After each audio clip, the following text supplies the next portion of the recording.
कि पाप कर्म फल भोगने से ही समाप्त होगा।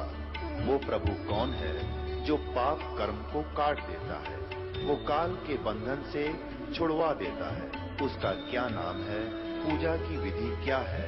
कृपया अवश्य सुनिए जगत गुरु तत्वदर्शी संत रामपाल जी महाराज के अमृत वचन। जब परमेश्वर कबीर जी स्वयं आए थे एक तत्वदर्शी संत की भूमिका करने के लिए, जो प्रत्येक युग में वो ऐसा करते ही करते हैं, उनका विधान है परमात्मा का। कबीर साहब कहते हैं, सतयुग में सत सुकृत कह टेरा, त्रेता नाम मुनिंदर मेरा, द्वापर में करुणा में कहाया, कलयुग नाम कबीर दराया। चारों युग में परमात्मा आए हैं। सतयुग में सत सुकृत नाम था दाता का, त्रेता में मुनिंदर ऋषि के नाम से प्रकट थे, द्वापर में करुणा में नाम से वो मालिक आए थे, और कलयुग में अपने वास्तविक नाम कबीर नाम से आते हैं। ये उनका रियल नेम है। तो ये परमात्मा प्रत्येक युग में आते हैं और प्रत्येक युग में ही ऐसी लीला करते हैं जैसी इस कलयुग में की थी। एक सरोवर के अंदर कमल के फूल के ऊपर एक शिशु रूप धारण करके ये परमात्मा विराजमान होते हैं। प्रत्येक युग में ऐसी ही लीला करते हैं। फिर वहां से उनका पूर्व संस्कार कोई मालिक का बनाया हुआ होता है। पुण्यात्माएं जो निसंतान होते हैं और वो पुत्र की चाह में ले जाते हैं उठा करके, फिर धीरे धीरे लीला में शरीर से बड़े होते हैं और छोटी ही आयु में वो परमात्मा अपने यथार्थ ज्ञान का प्रचार करते हैं और बड़े बड़े विद्वानों के छक्के छुड़ा देते हैं। तो उस परमेश्वर ने आके हमें ज्ञान दिया है। क्या बताया है कि परमात्मा पाने के लिए आप जी को सबसे पहले गुरु की आवश्यकता पड़ती है। किसी भी सदग्रंथ को आप देख लिए उठा करके, वो संकेत यही करते हैं कि संतों की शरण में जाओ। जैसे श्रीमद् भगवद गीता अध्याय नंबर 4 के श्लोक नंबर 34 में कहा है, अर्जुन कि उस तत्व ज्ञान को जो परमात्मा स्वयं आकर बताते हैं वो तत्व ज्ञान है। उसको तू तत्वदर्शी संतों के पास जाकर समझ, उनको दंडवत प्रणाम करने से, कपट छोड़कर उनकी सेवा करने से वो तत्वदर्शी संत तुझे परमात्म तत्व का उस तत्व ज्ञान का उपदेश करेंगे। ये दुर्वेद अध्याय नंबर 40 के श्लोक नंबर 10 से लेकर 13 तक यही स्पष्ट किया है कि इस परमात्मा के विषय में कोई तो जन्म लेकर उत्पन्न होने वाला अवतार रूप में मानता है, जैसे श्री राम और श्री कृष्ण, और कोई ये मानते हैं कि वो जन्म लेता ही नहीं, वो तो निराकार है। लेकिन ये यथार्थ ज्ञान परमात्मा साकार है या निराकार है, ये तत्वदर्शी संत बताएंगे, उनसे पूछो। और विद्वान तथा अविद्वान की परिभाषा भी तत्वदर्शी संत बताओगा। जैसे किसी ने कोई अक्षर ज्ञान हो गया, संस्कृत भाषा जान ली, उसको विद्वान कहने लगे। एक भाषा को जानने से जीव विद्वान नहीं हो सकता। किसी को संस्कृत भाषा आती है तो उसको इंग्लिश नहीं आती, तो इंग्लिश में अविद्वान हो गया। किसी को इंग्लिश आती है तो संस्कृत नहीं आती, किसी को संस्कृत इंग्लिश दोनों आती है तो उसको पंजाबी नहीं आती और तेलुगु नहीं आती, तो विद्वान काहे कह रहा? तो कहते हैं केवल अक्षर ज्ञान से विद्वान और अविद्वान नहीं होते, कि जिसको अक्षर ज्ञान होगा उसको तुम विद्वान बोल देते हो, जिसके अक्षर ज्ञान नहीं है उसको तुम अविद्वान कहते हो। विद्वान और अविद्वान की परिभाषा भी वो संत बताओगा। तो क्या बताया है,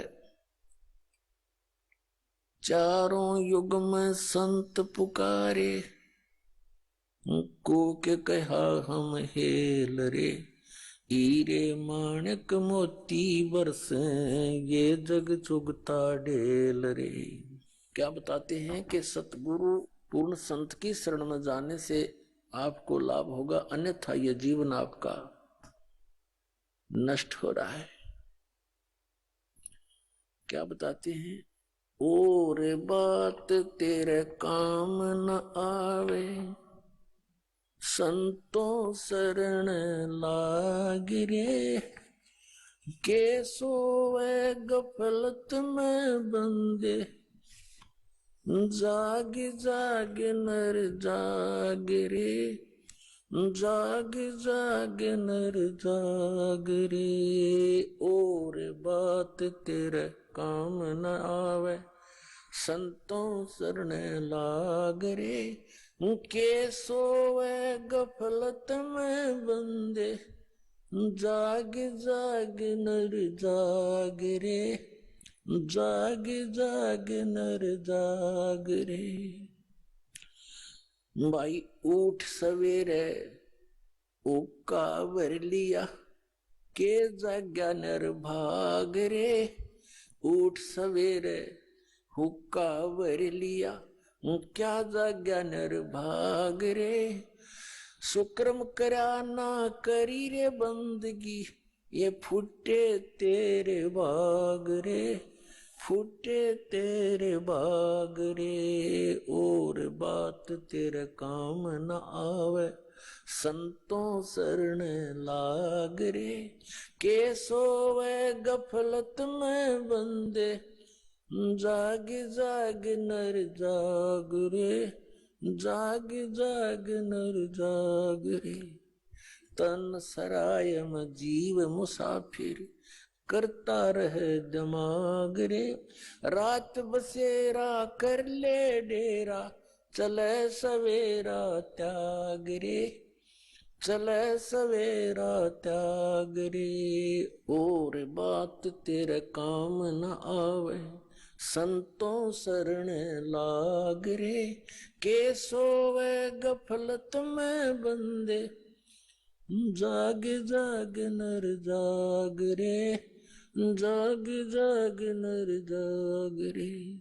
उमदा चोला वण्या अनमोला, लगे दाग पे दाग रे।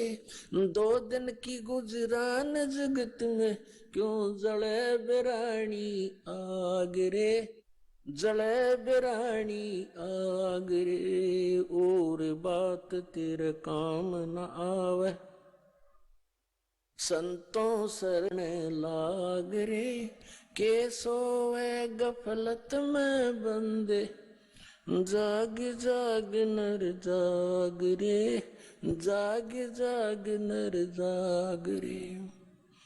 कुबद कांचड़ी चडरी चत पे, तू ओया मनुष्य से नाग रे। कुबद कांचड़ी चडरी चत पे, तू होया मनुष्य ते नाग रे।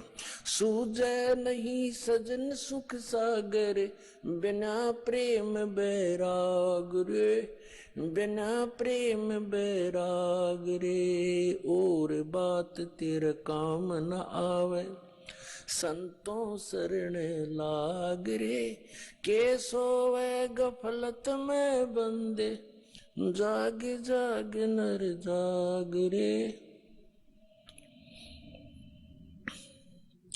भाई हर सुमरे सो हंस कवावे, ये कमी क्रोधी कागरे। हर सुमरे सो हंस कवावे, ये कमी क्रोधी कागरे। बोरा न भर में विष के वन में, चल बेगमपुर बागरे, चल बेगमपुर बागरे। और बात तेरे काम न आवे, संतों शरण लाग रे, के सोवे गफलत में बंदे, जाग जाग नर जाग रे, जाग जाग नर जाग रे। भाई शब्द सैन सतगुरु की पेछानी, पाया अटल सुहाग रे। शब्द सैन सतगुरु की पेछानी, पाया अटल सुहाग रे। नितानंद महबूब गुमानी, प्रगट पूर्ण भाग रे, प्रगटे पूर्ण भाग रे, और बात तेरा काम न आवे। संतों शरण लाग रे, के सोवे गफलत में बंदे, जाग जाग नर जाग रे। अब इस शब्द के माध्यम से, वैसे तो यह परमात्मा कबीर जी का शब्द है, फिर भी हमने इसके अंदर क्या संदेश दिया है इस पर ध्यान देना है। क्या बताते हैं कि एक तो जागना होता है नींद से, जो श्याम ने सो गया सुबह उठ लिया, तो उस नींद से भी जब उठते हो, उठते ही क्या करते हैं, कोई बीड़ी लाओगा, कोई होक्का भरण चलेगा, कहते हैं फिर क्या जाग गया, उठ सवेरे होक्का भर लिया। इस शरीर के अंदर, हमारे इस शरीर के अंदर कमल बने हुए हैं, कमल, रीढ़ की हड्डी जो है, बैकबोन जिसे कहते हैं, इसके अंदर की तरफ ऐसे कमल चक्कर बने हुए हैं, और उनके अंदर उन भगवानों का संबंध है, यहाँ के प्रधानों का। जैसे सबसे नीचे जो मूल कमल है, उसमें गणेश जी का कनेक्शन है उसके लोक से, उससे 2 उंगल ऊपर लगभग, यानी नीचे जो रीढ़ की हड्डी नीचे जाकर गुदा के पास एंड होता है, इससे 2 उंगल ऊपर तो गणेश जी का मूल कमल है, उसके बाद स्वादिष्ठान चक्र है, सावित्री और ब्रह्मा जी के उस लोक से इसका कनेक्शन होता है।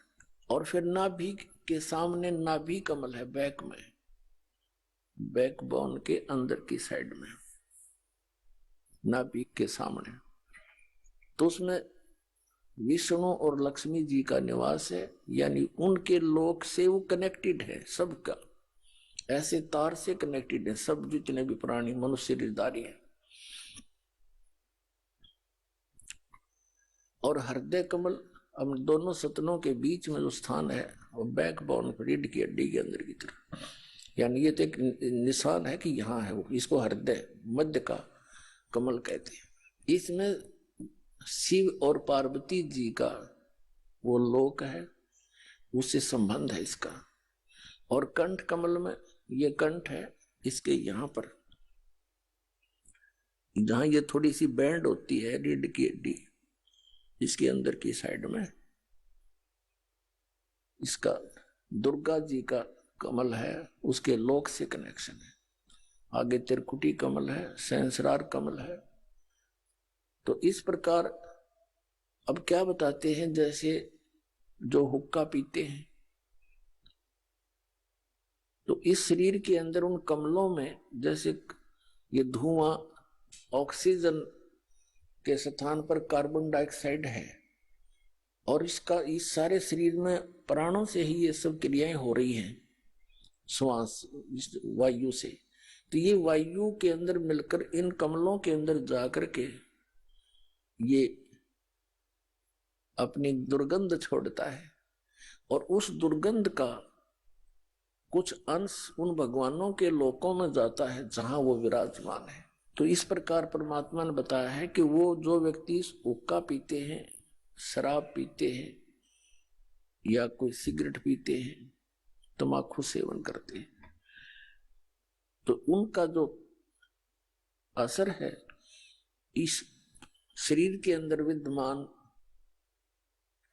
उन शक्तियों पर भी पड़ता है, वो बहुत दुखी होते हैं इनसे। तो परमात्मा कहते हैं उठ सुबेरे उका, इसके अंदर धुआं ठोक दिया, जैसे आपका कोई रिलेटिव आ रहा हो किसी कमरे में और उसको बैठा रखा हो कमरे में, और उसमें फिर जाके एक हुपला फोड़ के गोसार उसमें धुआं सलगा दे और कवाड़ दे बंद करे, वो क्या कहेगा तुम्हारी तरह, अच्छे मूर्ख रहे, मेरा दम घोट दिया इन्होंने। तो इसी प्रकार ये हमारे भगवान जो यहाँ के जो प्रधान हैं शरीर में विद्यमान है, कहते हैं सुकर्म किया ना करी बंदगी, ना भगवान का नाम लिया, ना कोई शुभ कर्म किया, उठते धुआं ठोक दिया शरीर में, फूटे तेरे भाग रे। फिर बताते हैं कि तन सराय में जीव मुसाफिर। अब दूसरा जागना क्या है, ये तो एक इस निंद्रा से जागा, शाम न सो गया सुबह जाग गया। दूसरी नींद में हम सोए पड़े हैं, मोह ममता की अज्ञान अंधेरे में, मोह ममता की निंद्रा में हम गहरे सोए पड़े। उसको जगाते हुए कहते हैं कि इस तन सराय में जीव मुसाफिर, यू करता रहे दिमाग रे, रात बसेरा कर ले डेरा, चले सुबेरा त्याग रे। ये शरीर जो आपको मिला है, ये समझ लो एक धर्मशाला है ये, या सराय है। और ये सराय आपको मिली किस लिए थी? जैसे कोई धनी व्यक्ति दूसरे स्थान पर शहर में जाता है, वहां किसी धर्मशाला या रेस्टोरेंट में रुकता है, होटल में, उसका वो उद्देश्य क्या लेकर जाता है? वहां कोई विशेष बिजनेस पॉइंट ऑफ व्यू से जाता है धनी व्यक्ति, और जो पूंजी वो लेकर गया था उस पूंजी से उस सराय में किराए पर रुक कर आगे बिजनेस करना था उसका उद्देश्य, और वो ना करके और ही अटपट करके वो पूंजी नाश कर दी। तो फिर वो किराया जितना आपने दे रखा था वो खत्म हुआ, आपके पास चौनी रही नहीं, तो आपको जबरदस्ती उस होटल के कमरे से बाहर कर दिया जाएगा। तो यहां बताते हैं कि इस तन सराय में जीव मुसाफिर करता रहे दिमाग रे। अपनी अपनी अटकलों से सभी अटके बैठे हैं, अपनी अपनी सोच से सभी अपने को बुद्धिमान मानते हैं, लेकिन अध्यात्म मार्ग के अंदर गुरु जी के द्वारा दिए गए ज्ञान को आप जी ने अंतिम मानना चाहिए। आपसे कितने बुद्धिमान हो, इस संसारिक कार्यों में बेसिक बुद्धिमान हो, लेकिन अध्यात्म मार्ग में आप बालक हो, और बालक ने बड़ों की बात मानना अनिवार्य होता है। कहते तन सराय में जीव मुसाफिर करता रहे दिमाग रे, रात बसेरा कर ले डेरा, तो चले सवेरा त्याग रे। वो सवेरा कब होगा? जब मृत्यु होगी। मृत्यु होगी तब आंख खुलेंगी। कहते सपना साजा टूट उठ के मुंड पकड़ रोए। जैसे सपने में इंसान पता नहीं क्या क्या, कब कोई दुखी भी होता है, और कई बार ऐसे सलोने सपने भी आते हैं, कारों में घूम रहा होता है, पता नहीं कहां कहां जा रहा होता है, और जब आंखें खुलती हैं, निंद्रा भंग होती है, उसी खाट पर पड़ा पावा जिस पर लेट रहा था। तो जब ये सराय यानी ये सवेरा होगा, निंद्रा टूटेगी यानी शरीर छूट जाएगा, तब ये सवेरा होगा तुम्हारा। और सपने में जो कुछ भी तुम अपना मानने बैठे थे वह खक नहीं पावे, खोजे तो भी ना पावे, देखे तो भी ना दिखे, इतना बहुत दूर जा चुके होंगे, पकड़ कर यम के दूध पता नहीं कहां ले जा चुके होंगे। और फिर क्या बनेगी? कहां मेरी कार है, कहां मेरी कोठी है, कहां बेटा और बेटी है? जो काम करना था वो करया नहीं। क्या बताते हैं? उमदा चोला बना अनमोला, ये लगे दाग पे दाग रे। एक पेट के लिए इंसान ना जाने कितने पाप करके, कितनी झूठ बोल के, अटपट करके, नरे पाप इकट्ठे करके विश्राम लेता है। और मिलना मिलाना वही है जो उसके भाग्य में दाता ने निर्धारित किया हो। यह बात जब तक हमारे हृदय में गहनता से नहीं बैठेगी, नहीं जचेगी कि जो मिलना है वो दाता ने देना है। कर्म करना आपका फर्ज बनता है, क्योंकि शरीर ऐसा दिया है इसमें, और विश्वास रखा कि जो मालिक देगा, जैसे रखेगा वही ठीक है। पहले तो जब तक हम परमात्मा की शरण में नहीं आते हैं तो हमें केवल अपना प्रारब्ध ही मिलता है। प्रारब्ध में जो हमारे भाग्य में निर्धारित है वही मिलेगा, उससे अधिक और कम नहीं हो सकता, चाहे कोई सिर पे टेक ले। लेकिन जब हम कबीर परमेश्वर की शरण में परम संत के माध्यम से आते हैं तो फिर उस परमात्मा की रजा चलेगी, जीव की नहीं चलेगी। जैसे हमने अपने जन्म और मृत्यु के रोग को समाप्त करवाना है तो आप जी ने यहां उपदेश लिया है, तो आप इस हॉस्पिटल में एडमिट हो गए। इस परमात्मा के इस हॉस्पिटल के द्वारा आप उपचाराधीन है आपकी आत्मा, और फिर उपचाराधीन व्यक्ति रोगी डॉक्टर की मान्यता उसका शीघ्र भला होगा, वो स्वस्थ होगा। साथ में अपनी भी तगड़मबाजी लड़ाता रहेगा तो वो देर कर देगा। तो डॉक्टर को सब मालूम होता है कौन सी आवश्यक वस्तु इसको देनी है, कौन सा इसको परहेज बताना है। तो आप जी ने सब मर्यादाओं का पालन करना है। कबीर साहब कहते हैं औखद खावे पत्थर है तब पावे भगवान, औखद खावे पत्थर है, यानी दवाई लेवे और परहेज रखे, पथ्य रखे। तो इसी प्रकार मर्यादा में रहे और इस मंत्र रूपी औषधि को खाता रहे तो फिर उनका ये रोग नाश हो जाएगा। तो यहां आपके भाग में ना होगा तो भी देगा ये मालिक। आपके भाग में दुख होगा, जब तक कबीर साहब की शरण में नहीं आए थे तो आपने वो भोगना ही पड़ता, और अब आपको भोगना नहीं पड़ेगा जो आपके पाप के कारण आपको दुख होना था। क्योंकि ये वो परमात्मा है जो कबीर अंगारी असी यजुर्वेद अध्याय नंबर 5 के मंत्र नंबर 32 में कहा कि कबीर अंगारी असी बम्भारी असी सवर ज्योति रत धामा असी। वो कबीर परमात्मा बंधनों का शत्रु यानी बंदी छोड़ है, और पाप नाशक, पापों का शत्रु, पापों का नाश करता है।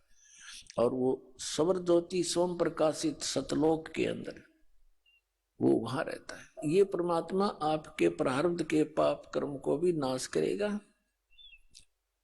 और पाप से दुख होता है और पुण्य से आपको सुख होता है। तो हमारे इतने पुण्य नहीं है कि हम आजीवन सुखी बने रहें। कभी पुण्य है, पुण्य के कारण सुख है, तो फिर पाप के कारण दुख भी भोगना पड़ता है जब तक हम कबीर परमात्मा की शरण में नहीं आते। तो यहाँ आदरणीय गरीबदास साहिब जी बताते हैं कि मासा घटे न तिल बधे, विद ना लिखे जो लेख, और सच्चा सतगुरु मेट कर ऊपर मार दे मेघ। मासा घटे न तिल बढ़े, जो आपके प्रारब्ध में विधाता ने जो लिख रखे वो ना घट सकते ना बढ़ सकते। कब तक? जब तक आप सतगुरु की शरण में नहीं आ जाते, कबीर परमात्मा की शरण में। यानी सच्चा सतगुरु जो होता है वो वही कहलाता है जो सत्य पुरुष का ज्ञान देता है। बाकी सतगुरु नहीं है, क्योंकि उनको ज्ञान में कंप्लीट नहीं है। वो कोई ब्रह्म तक पूजा बताता है, कोई विष्णु जी तक, कोई कृष्ण जी तक, कोई राम जी तक, तो ये सतगुरु नहीं है। और जो सतलोक की जानकारी देते हैं उनका ज्ञान व्यर्थ है, ठीक नहीं है, तो वो भी सतगुरु नहीं है। बेशक वो सतपुरुष का की महिमा भी सुनाते हो, जैसे भी उनको ज्ञान है। तो सतगुरु वही है जो 4 वेद 60 शास्त्र जो कहे 18 बोध।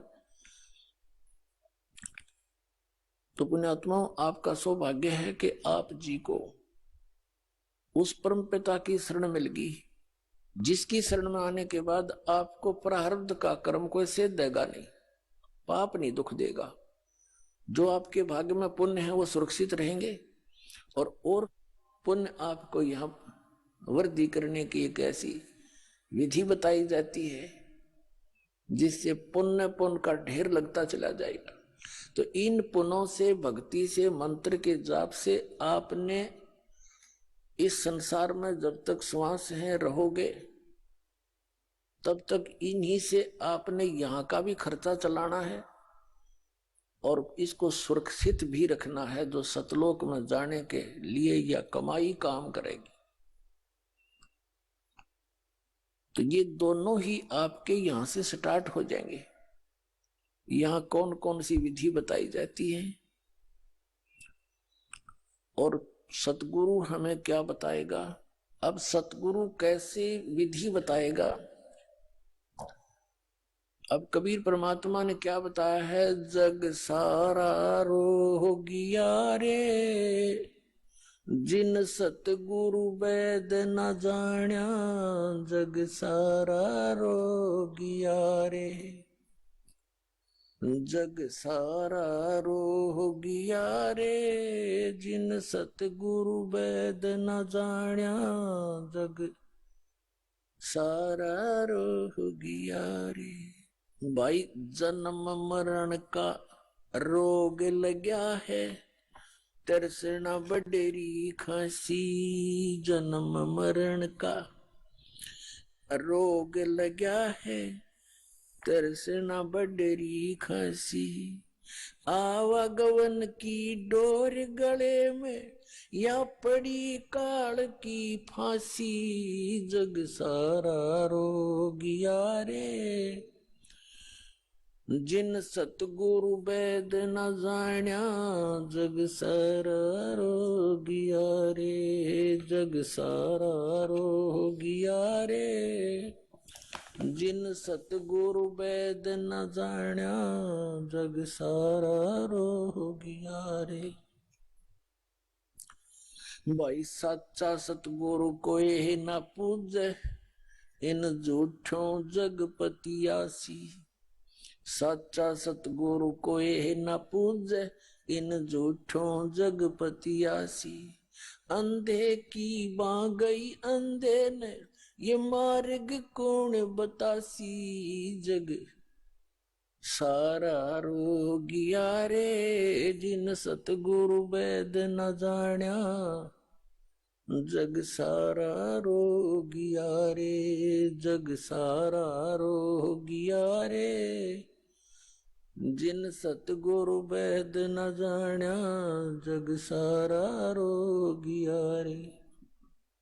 भाई देखा देखी गुरु से बन गे, किया न तत्व विचारा, देखा देखी गुरु से बन गे, किया न तत्व विचारा, गुरु से दोनों के सिर पे यू काल ठोके पंजारा, जग सारा रोगिया रे, जिन सतगुरु वैद न जाण्या, जग सारा रोगिया रे, जग सारा रोगिया रे, जिन सतगुरु वैद न जाण्या, जग। भाई सार सबद सर जीवन बूटी, गैस गैस अंग लगावे, सार सबद सर जीवन बूटी, गैस गैस अंग लगावे, कहे कबीर तुम सत कर मानो, ये जन्म मरण मिट जावे, जग सारा रोगिया रे, जिन सतगुरु वैद न जाण्या, जग सारा रोगिया रे, जग सारा रोगिया रे, जिन सतगुरु वैद न जाण्या, जग सारा रोगिया रे। भाई सार शब्द सर जीवन बूटी, गैस गैस अंग लगावे, सार शब्द सर जीवन बूटी, गैस गैस अंग लगावे, कहे कबीर तुम सत कर मानो, ये जन्म मरण मिट जावे, जग सारा रोगिया रे, जिन सतगुरु वैद न जाण्या, जग सारा रोगिया रे, जग सारा रोगिया रे, जिन सतगुरु वेद न जाण्या जग सारा रोग रे।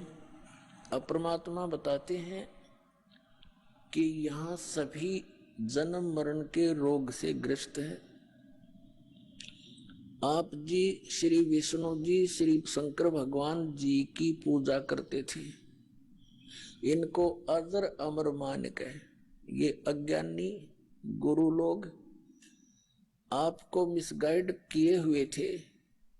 इन भगवानों की पूजा बता के और इनको मृत्युंजय और कालजय, सर्वेश्वर और महेश्वर, सर्व सुखदाई, सब पापों के नाशक बता के ये स्वयं स्वीकार करते हैं कि हमारा जन्म और मृत्यु होता है। हम अविनाशी नहीं हैं, हमारा जन्म और मृत्यु होता है। अपने आत्मा ये दंत कथा तो ये सुनाते सुनाते इन संतों ने बैठाई दिया। श्रद्धालु का स्वभाव होता है, विद्यार्थी होता है, और जिसके पास ये जाता है किसी के भी माध्यम से उस संत की पूरी महिमा उसके चेले द्वारा सुन के ही जाता है। बड़े पहुंचे हुए महात्मा है, फिर उसको शंकाएं नहीं रहती। जो ज्ञान वो देता सारा सर्वधार्य होता है। और भक्तों का एक विशेष स्वभाव होता है, वो ब्लाइंड फेथ करते हैं अपने उस गुरु पर, और ये नकली गुरुओं पर ब्लाइंड फेथ कर लिया और उन्होंने सारे उल्टे पाठ पढ़ा दिए।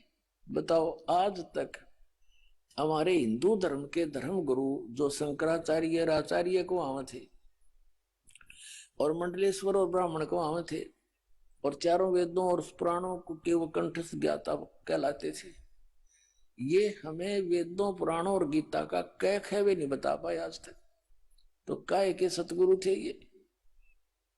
आप भी नरक गए और यजमानों को भी साथ लटका ले गए। अब देखो, आपको दिखाते हैं ब्रह्मा विष्णु महेश क्या बताते हैं अपने विषय में। श्रीमद देवी भागवत यानी श्री देवी पुराण, ये गीता प्रेस गोरखपुर से प्रकाशित है। संपादक हनुमान प्रसाद पोदार, चमन लाल गोस्वामी, और ये प्रकाशक में मुद्रक है गीता प्रेस गोरखपुर, गोविंद भवन कार्यालय कोलकाता का संस्थान। ये इनके फोन और फैक्स नंबर। एक ही थोड़ा सा दिखा देते हैं आपको, सारा काम हल हो जाएगा। 123 पृष्ठ पर तीसरा स्कंध। यहाँ विष्णु जी अपनी माता दुर्गा की स्तुति करते हुए कहते हैं, तुम शुद्ध स्वरूपा हो, यह सारा संसार तुम इसे उद्भासित हो रहा है। मैं ब्रह्मा और शंकर हम सभी तुम्हारी कृपा से विद्यमान हैं। हमारा आविर्भाव और तिरोभाव हुआ करता है। आविर्भाव माने जन्म, तिरोभाव माने मृत्यु। हमारा तो जन्म और मृत्यु हुआ करता, केवल तुम ही नित्य हो, जगत जननी हो, प्रकृति और सनातनी देवी हो। भगवान शंकर बोले, देवी यदि महाभाग विष्णु तुम्ही से प्रकट हुए हैं तो उनके बाद उत्पन्न होने वाले ब्रह्मा भी तुम्हारे बालक हुए। फिर मैं तमोगुणी लीला करने वाला शंकर क्या तुम्हारी संतान नहीं हुआ? अर्थात मुझे भी उत्पन्न करने वाली तुम ही हो। सिवे संपूर्ण संसार की सृष्टि करने में तुम बड़ी चतुर हो। इस संसार की सृष्टि, स्थिति और संहार में तुम्हारे गुण सदा समर्थ हैं। उन्हीं तीनों गुणों से उत्पन्न हम यानी ब्रह्मा विष्णु एवं शंकर नियमानुसार कार्य में तत्पर रहते हैं। इस पवित्र पुराण ने, इस थोड़े से लेख में 5 बिंदु स्पष्ट कर दिए। नंबर 1 के ब्रह्मा विष्णु महेश नाशवान है, इनकी जन्म और मृत्यु होती है। नंबर 2 दुर्गा को प्रकृति भी कहते हैं। नंबर 3 के रजगुण ब्रह्मा है, सतगुण विष्णु, तमगुण शिव। और नंबर 4 ये कर दिया कि ये केवल नियमित कार्य ही कर सकते हैं, ये ना किसी के संस्कार में कोई वृद्धि कर सकते और ना कम कर सकते। और 5वां ये हो गया कि ये ब्रह्मा विष्णु महेश की जननी है या इनकी मां है। हो गया। ये तो ब्रह्मा विष्णु महेश ये तीनों नासवान हुए, तो ये भी रोगी, जन्म मृत्यु के रोग से ये भी ग्रस्त है। अब इनके पिता हैं ब्रह्म सरपुरुष, जो श्री कृष्ण जी में प्रवेश करके श्रीमद् भगवद गीता जी का ज्ञान दे रहे हैं। वो क्या बताते हैं अर्जुन, चौथे अध्याय के 5 और 9 श्लोक में, दूसरे अध्याय के 12वें श्लोक में गीता जी, और 10वें अध्याय के दूसरे श्लोक में, अर्जुन तेरे और मेरे बहुत जन्म हो चुके हैं, तू नहीं जानता मैं जानता हूं। अपने आत्मा अभी तक तो हम सुनी सुनाई बातों पर विश्वास करते थे, लेकिन दास नहीं मानता इस बात को कि कोई इस दास के केवल उर्बली पर विश्वास कर लेगा। ठीक है, जिन्होंने ये ज्ञान गहनता से सुन लिया उनको तो सारी बात स्पष्ट हो चुकी है, लेकिन इस सत्संग रूपी इस विद्यालय में ये सत्संग रूपी जो लेक्चर चलते हैं, इसमें विद्यार्थी बदलते रहते हैं, श्रोता बदलते रहते हैं। इसलिए दास का प्रयत्न होता है कि जो पहली बार आए हैं उनके सत्र का भी सत्संग हो, और जो 2-3-4 बार आ चुके हैं उनके सत्र का भी, और पुराणों के सत्र का भी, जो बहुत पुराने हो गए।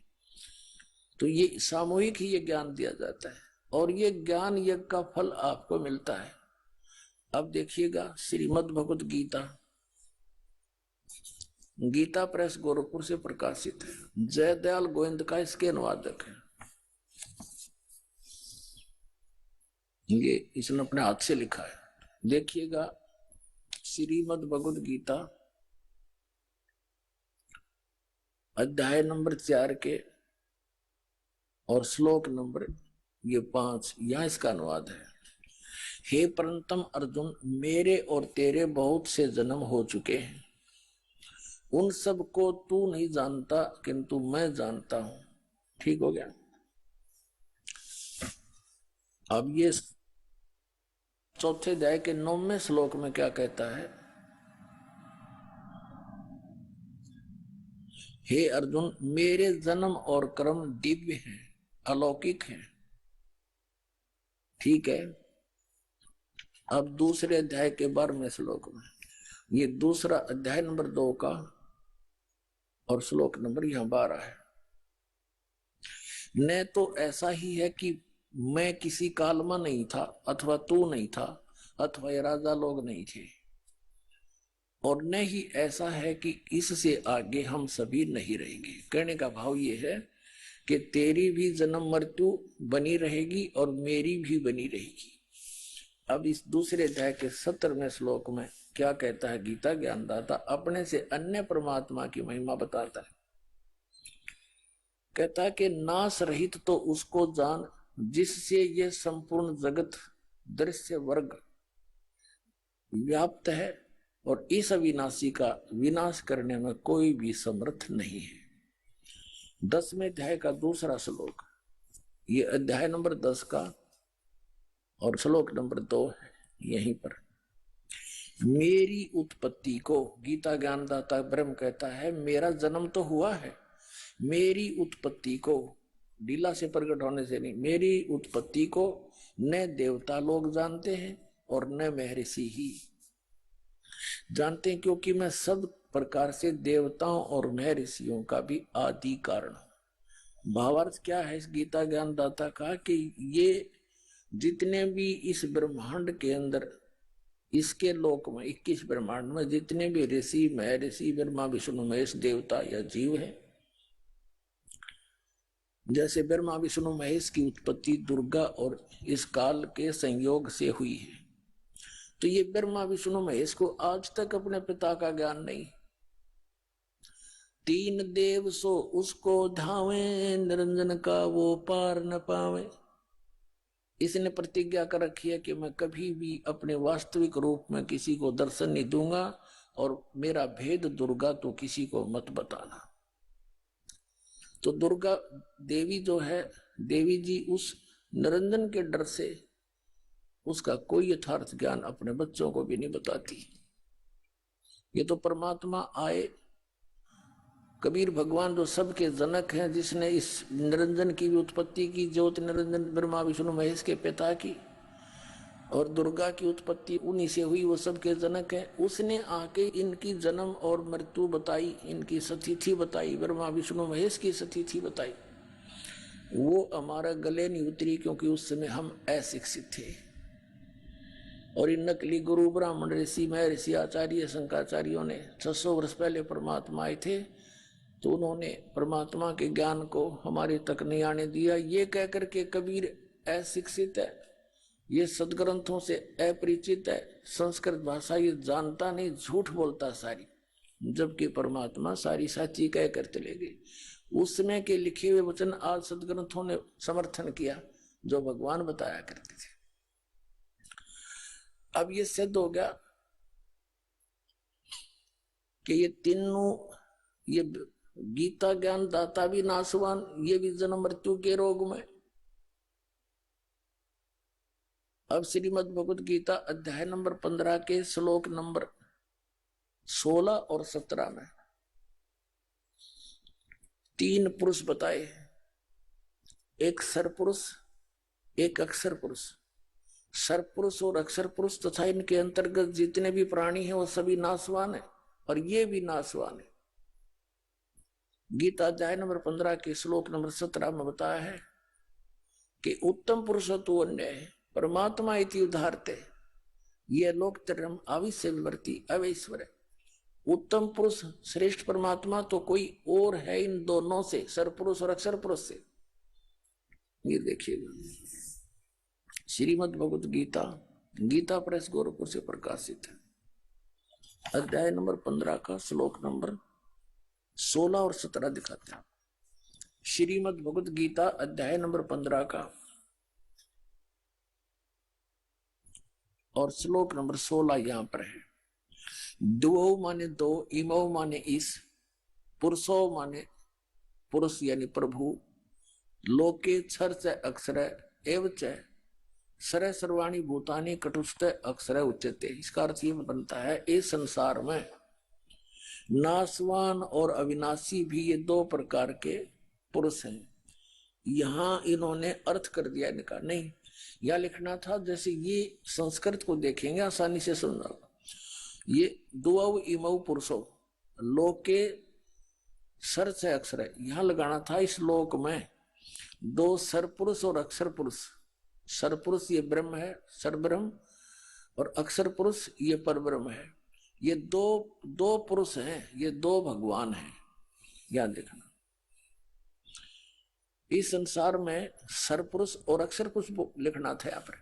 ये 2 प्रकार के प्रभु हैं, पुरुष माने पुरुष हैं, ये 2 प्रकार के हैं। और सब प्राणियों के, संपूर्ण प्राणियों के शरीर नासवान है, जीवात्मा किसी की नहीं मरती। तो कहने का भाव ये है कि इन दोनों भगवानों के, पुरुषों के जितने भी इनके लोक हैं, इनके अंदर जितने प्राणी हैं, और ये स्वयं भी दोनों नासवान है।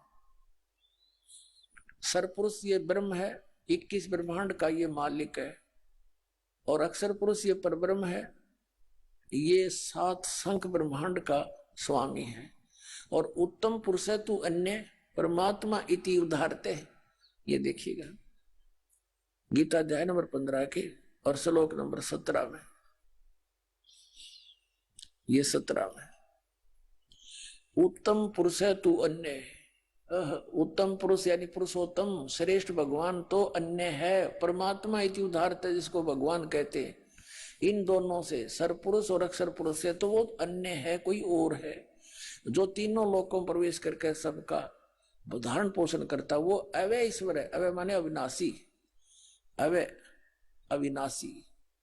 यहां देखिएगा, उत्तम पुरुष तो अन्य ही है, इन दोनों से भी न्यारा है वो, जो तीनों लोकों में प्रवेश करके सबका धारण पोषण करता है। वो अविनाशी परमेश्वर परमात्मा कहा गया है। अपने आत्मा गीता ज्ञान दाता कहता है अर्जुन,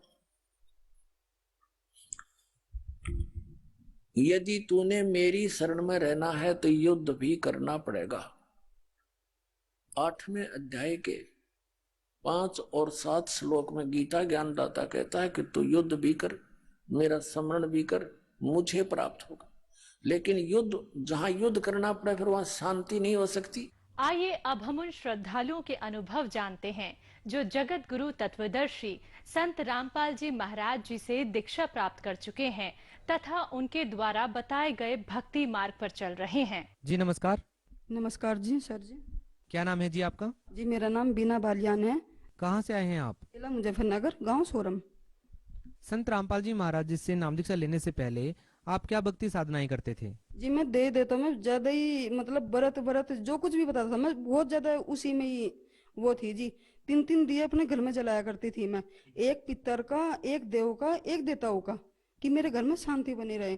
फिर भी मेरे घर में शांति नहीं थी। इतना बुरा हाल मेरे घर में था कि इतना बुरा हाल था कि कई बार तो मैंने जहर भी खाया, 2 बार मैंने मतलब अपने फांसी भी लगाई। ऐसी क्या परिस्थितियां आ गई थी कि आप आत्महत्या करना चाहते थे? जी मेरे घर की मतलब क्लेश, मारपीट ये खत्म ही नहीं हो रही थी बिल्कुल भी।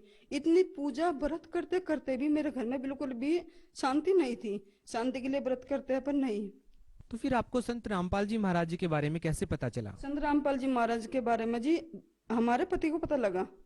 वे मतलब जैसे भाई बाहर दुकान है वहां पे बैठते थे, वहां से उन्हें ज्ञान गंगा बुक मिली। वे ज्ञान गंगा 2013 में उनको बुक लेकर आए हुए मेरे पास। तो वे कहने लगे बिना ले जा बुक पढ़ेगी बन। तो मैं बुक पढ़ने लगी।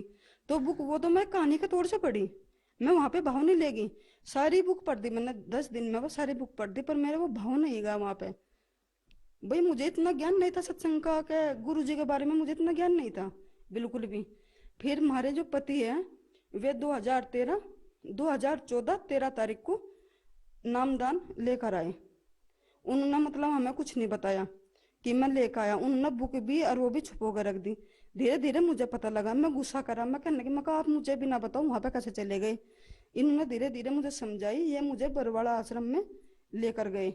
मैं तो वहां से होर भाव से गई थी, मैं नाम दीक्षा लेने के नाम की नहीं गई थी, मैं तो होर भाव से गई थी। देखो ये कहाँ पे फंस गए जाके, ये वहां पे गए, वहां पे इन्होंने मतलब वो करी तो मैंने नाम दीक्षा ले ली। जब वहां पे नाम दीक्षा ले ली तो मैं गुरु जी के जो वहां पे आशीर्वाद देते हैं परमात्मा गुरु जी संत रामपाल जी, तो मैं वहां पे जाके उनसे आशीर्वाद लिया। तो जहाँ पे रेलिंग होती मैं वहां पे आके खड़ी हो गई उसमें। तो वहां पे मैं 4000 की साड़ी पहन कर गई अपने, मैं तो जगत के हिसाब से गई थी, भगत के हिसाब से नहीं गई थी मैं। तो वहां पे जैसे मैं पहुंची तो गुरु जी एक तरफ तो आशीर्वाद दे रहे हैं गुरु जी संत रामपाल जी महाराज, और दूसरी तरफ संत रामपाल जी महाराज आधी बाजू की शर्ट पहनकर मुझे समझाने के लिए आ रहे थे। पर मेरे अंदर वो भाव नहीं था, बिल्कुल भी सत्संग का भाव नहीं था, बिल्कुल भी परमात्मा का इतना भी वो नहीं था रद्दी भर भी, मतलब जगत की रीति रिवाज में ज्यादा खोई थी। तो आ गए तो मैंने कहा मैं एक बार इधर को आइयो, मैं देखो आप तो कहते हैं आश्रम में इतना अच्छा व्यवहार है, मैं देखो कैसे देखे।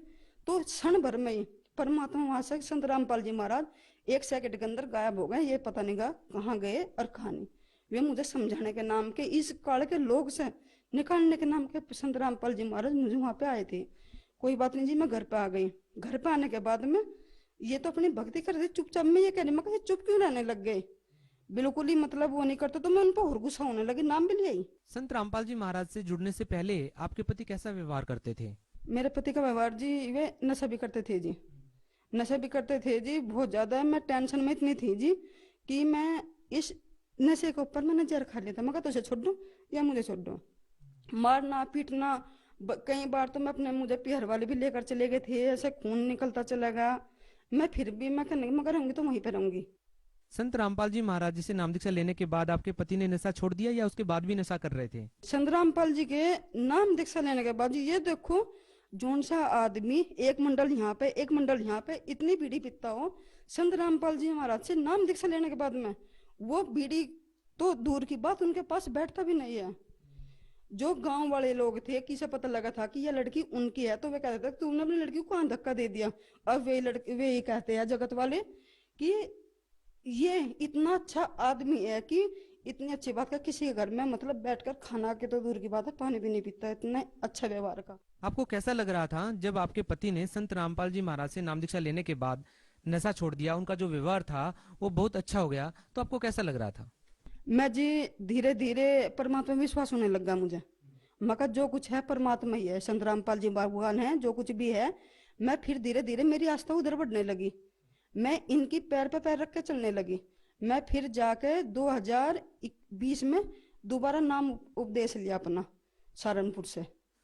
तो उसके बाद आपका संत रामपाल जी महाराज पर विश्वास बढ़ता है, आपके पति नशा छोड़ देते हैं, उनका व्यवहार बदल जाता है।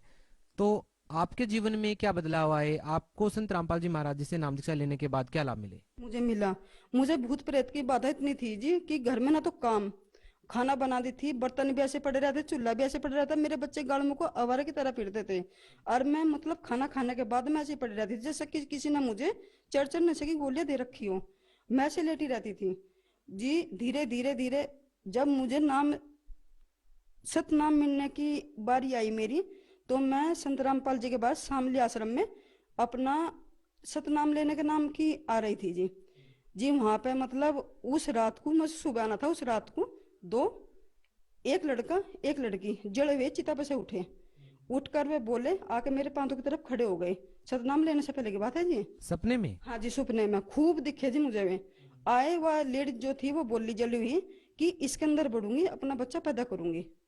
भगत जी ये हम समझ सकते हैं, कोई जगत वाला नहीं समझने का। तो वहां पर जब वो हुआ तो मैं और कुछ नहीं, मेरे मुंह से निकला जय बंदी छोड़, जय बंदी छोड़। कम से कम मैंने 15 बार बोला। भगत जी ने मुझे उठाई आकर, तो भगत जी मैं बिल्कुल मतलब इतनी टाइट हो रहे थे हाथ पैर मेरे बहुत ज्यादा, तो इन्होंने मुझे उठाई तो मैं इतनी डर गई जी घने की। उसके इतने बाल काली जल रही थी दोनों पति पत्नी।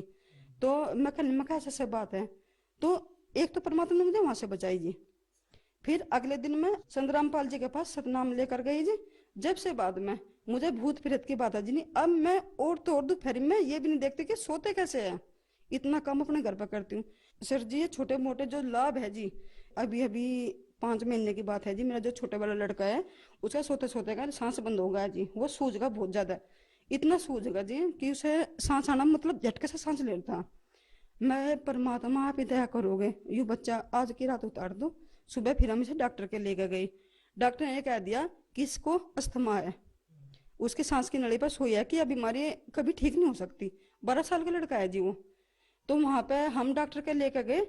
डॉक्टर ने कहा कि 3 महीने दवा चलेगी। हमने गुरु जी के पास संत रामपाल जी महाराज के पास अरदास लगाई जी। वहां पे संत गुरु रामपाल जी महाराज का वो आदेश आया जी कि परमात्मा दया करेगा, भक्ति करते रहो मर्यादा में रहकर। हमने भक्ति करी जी। तीसरे दिन जी जब बच्चा हुआ तो परमात्मा ने मेरे हाथ पर 2 गोली रखी। नहीं सर जी इतनी सारी गोलियां बच्चे के नाम की आती थी अस्पताल में से, 2 गोलियां रखी। हम 15 दिन के बाद जब हम बच्चे को दोबारा लेकर गए तो डॉक्टर ने सिर्फ 2 गोली दी कि यही चलेगी 3 महीने तक की, इसकी और नहीं चलने की। तो एक तो ये लाभ हुआ, आज वो बच्चा संत रामपाल जी की दया से आज वो बच्चा बिल्कुल फिट है, उसकी दवाई भी बंद हो गई। और मैं मतलब अपने पैर वालों पर ज्यादा आस्तिक थी। तो वे कहते थे कि हमारे मतलब इतना, ये देखो इतनी जमीन होते होते भी और हम पानी में टुकड़ा भेगा रख रहे। हमारे घर में मतलब खाने के भी इतने लाले पड़ गए थे जी, बहुत ज्यादा। मतलब जो घर के आदमी भी थे वे उस टाइम पे ये नहीं कहते थे कि आपको क्या जरूरत है, कुछ भी नहीं पूछते थे। एक दिन भी ये नहीं पूछा तुम भूखे हो प्यासे हो, तुम्हें दूध चाहिए क्या चाहिए, किसी ने कुछ नहीं पूछा। घर वाले बोले यहाँ से एक भैंस ले जा। भगत जी मना करते थे, कहने लगे नहीं परमात्मा दया करेगा, हम जो भी भैंस लेगा हम किसी के मतलब ऐसा नहीं रखवाने के। तो आज परमात्मा की दया से बंदी छोड़ के दया से घर पे 2 भैंस बंध रही है। संत रामपाल जी की दया से 2 भैंस बंध रही है। किसी का ऐसा परमात्मा ने रखे, कर्जा सिर पे हमारा था, आज हमारे बैंक बैलेंस तो बढ़ नहीं रहे, पर परमात्मा की दया से हम 2 रोटी बिल्कुल सूखी खा रहे। कोई बाहर का आता है वो भूखा नहीं जाता। इतनी दया मालिक ने कर रखी जी, बहुत ज्यादा। अब वो लड़का एक उसका हरनिया का रोग था जी, हरनिया का रोग था जी। अब ये देख लो हरनिया का रोग, हमने इसे मुजफ्फरनगर डॉक्टर के दिखाया। पहले हमने परमात्मा का अरदास पास वो नहीं लगाई थी, संत रामपाल जी के पास अरदास नहीं लगाई थी। जब हम वहां पे लेकर गए कि बोला कि इसका ऑपरेशन होगा, उसने पर्ची लिख कर दे दी थी हमें। कहने लगे कि इसको ऑपरेशन होगा और फलाने डॉक्टर से बात कर लियो। ठीक है, हमने गुरु जी परमात्मा संत रामपाल जी के पास प्रार्थना करी। परमात्मा जैसे बात है बच्चे को हरनिया का रोग है, तो परमात्मा बोले कि बच्चों भक्ति करते रहो और परमात्मा दया करेंगे। आज बिना ऑपरेशन के, बिना परमात्मा मानना कुछ भी बनाते हो, बिना ऑपरेशन के बिना उसके बिल्कुल फिट है जी। उस टाइम पे वो 12 साल का बच्चा था, आज 16 साल का बच्चा है। सर मैं आपको एक लाभ और बताती हूँ। मेरा बच्चा जो वो 16 साल का है, वो अपने बाबा जी के साथ जाके दूसरों का यहाँ पे दे देता हुआ खाना खाया था। तो उसने मर्यादा खंड कर दी थी। मर्यादा खंड करने के बाद में जब वो घर पर आया, जब तो महसूस नहीं हुआ। घर पे मतलब डांट वाट भी दी उसको, कोई बात नहीं। हमने फिर उसको 10 दिन के बाद में, पहले तो धीरे धीरे बुखार चढ़ा, बुखार चढ़ने के बाद में उसको पेट में दर्द हुआ। पेट में दर्द होने के बाद में वो मतलब रात को 4 दिन सोना बंद कर दिया उसने। हमारे जो पति है वे उसको मुजफ्फरनगर गिरीश डॉक्टर के पास लेकर गए। उसने वहां पे एडमिट कर लिया। वो बोले कि बच्चे को वह बीमारी आ गई है, जोन सी मतलब अब शुरुआत हो रही जो बीमारी की, वह ज्यादा खतरनाक बीमारी है, वह शुरुआत हो रही और ऊपर वाले के भरोसे है, देखो क्या होता है। उसने तो ये कह दिया था। उसका बीमारी मतलब पेट में गांठ हो गई थी। उसके पेट में जो आंत है, आंतों में ऐसे बुझकर लपेटे लेकर गांठ हो गई थी। उसके गांठ सारे पूरे उसमें हो गई थी जी। उसका दर्द बंद नहीं हो रहा था बिल्कुल भी। उसका दर्द जब बंद नहीं हुआ, डॉक्टर ने मतलब खाना पीना 24 घंटे तक उसका बंद कर दिया। भी बंद, देखो किस तरह होता है। कोई बात नहीं, उन्होंने अपनी एंटीबायोटिक दवाई देकर वो मतलब बच्चा कह दिया कि ठीक है अब जा घर पे लेकर चले जाओ। हम उस बच्चे को घर पे लेकर चले आए। 8 दिन के बाद छुट्टी मिल गई। जब जा छुट्टी लेने के बाद में जी फिर वो बच्चा मतलब वही परेशानी, फिर उसे वही मतलब पोटी ना जाना, पेट में दर्द और वो करना। फिर हम उसे किसी ने बताया कि इस बच्चे को मेरठ ले जाओ परमात्मा को। तो हमने वहीं पे जाके फोन किया था संत रामपाल जी के महाराज जी के पास। तो वहां पे फोन किया तो परमात्मा संत रामपाल जी महाराज बोले कि आप भक्ति भी करते रहो और परमात्मा दया करेंगे जी। वहां से दवा देते देते बच्चे को पूरे 15 दिन में पोटी आई। ये देखो, जो बच्चा मतलब 6 रोटी दिन में को खाता हो, 6 दोपहर को 6 रात को, और दूध भी, चाय भी, दही भी, फल भी सब खा रहा, और वो 15 दिन तक ही पोटी नहीं करे तो उसका क्या हाल होगा। और तो परमात्मा ने ऐसे हाथों पर बच्चा रखा कि हमें पता भी नहीं लगने दिया। और संत रामपाल जी भगवान ने जी हमारे मुंह से तो परमात्मा जब इतने लाभ दे रहे थे, परमात्मा निकलेगा इतने दे देता हो। पूजा करके जब हमारे घर में तोड़ने की भी, घर तोड़ने की इतनी वो हो गई थी कि तलाक दे दो, तो उन्हें भगवान कैसे कह दें। उन्हें भगवान नहीं कह सकते। भगवान तो हम ही न कह गए जिन्होंने हमें इतने लाभ दिए। और घर वाले क्या कहते हैं, हमारी ननंद है वह कहती है कि वहां पे तो सतलोक आश्रम में, ये कहते हैं ननंद की सतलोक आश्रम में पर्ची कटती है जब अंदर जाते हैं। तो मैं नहीं कहती हूँ, मैं कहा जी वहां पे पर्ची नहीं कटती, मैं खुद सबूत हूँ। इससे फालतू सबूत और क्या दे सकते हैं ये बताओ। फिर कहते हैं कि वहां पे तो मतलब इतने पैसे लगाए, इतना। अरे वहां पे तो अगर किसी भगत जी के पास पैसा भी नहीं है तो वहां से पैसा देकर भेजते हैं किराए के नाम का कि भगत जी अपने घर पे चले जाओ। और फिर कहते हैं कि ये बच्चे पढ़ते नहीं, ऐसा करते हैं, वही अच्छे हैं जो गाड़ों को बीड़ी पीते हैं, सुल्फा पीते हैं और बुराई पे लगते हैं, वही अच्छे समाज है वो। ये समाज इतना अच्छा जिसमें अपने बच्चे बुराई से बच रहे। ये तो बताओ। मेरा पति सारा दिन पी पी का खेतों में, मतलब मैं इंतजार करती रहती थी रोटी पोक है भी, अब आवे अब आवे। वो समाज अच्छा था। किसी ने ये भी नहीं पूछा कि तुझे क्या दिक्कत है। अब परमात्मा की दया से पूरा परिवार, संत रामपाल जी भगवान से पूरा परिवार मेरे साथ खड़ा। थोड़ी सी दिक्कत होती, जो हमारे ससुर जी हैं, थोड़ी सी दिक्कत होती तुरंत खड़े होते। किसकी दया से? संत रामपाल जी की दया से। आप भगत समाज को क्या संदेश देना चाहेंगे? ये देना चाहते हैं कि संत रामपाल जी महाराज की शरण में आओ और नाम उपदेश लो, अपना कल्याण करवाओ। संत रामपाल जी महाराज जी से कैसे जुड़ सकते हैं? परमात्मा जी का सत्संग आता है संत रामपाल जी महाराज का, उस पे नीचे पीली पट्टी चलती है, वहां पे नंबर आते हैं, वहां पे नंबर रहेगा। हर डिस्ट्रिक्ट में, हर उसमें नामदान सेंटर खुल रहे हैं। अपना नामदान लो और कल्याण करवाओ। जी बहुत बहुत धन्यवाद। Thank you ji.